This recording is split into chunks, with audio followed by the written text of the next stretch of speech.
Hi అండి, welcome to rainbow home kitchen and garden.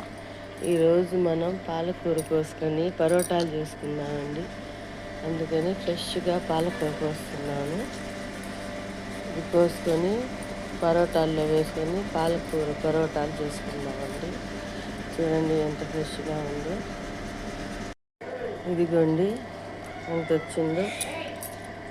పరోటాలు చేసుకున్నాము ఇప్పుడు.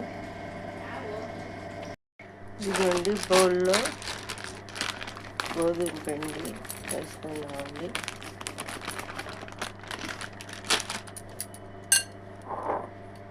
ఇప్పుడు ఫ్రెష్గా కోసి తరిగిన పాలకూర వేసుకుందాం.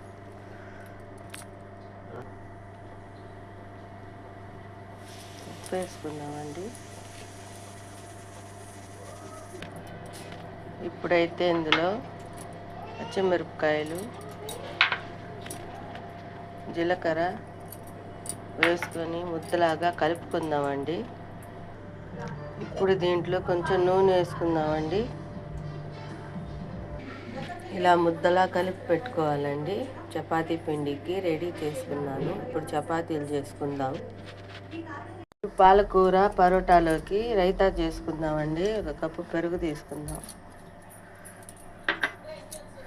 పచ్చిమిరపకాయలు, ఎర్రగడ్డలు, కొంచెం సాల్ట్ వేసుకుందామండి. కలుపుకుందాం.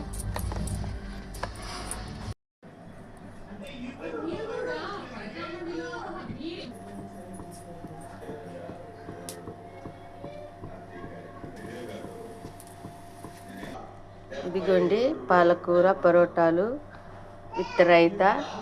ఇది ఎంతో హెల్దీ అయిన ఐటమ్ అండి. మీకు నచ్చితే లైక్ చేయండి, షేర్ చేయండి, సబ్స్క్రైబ్ చేసుకోండి. బాయ్ అండి.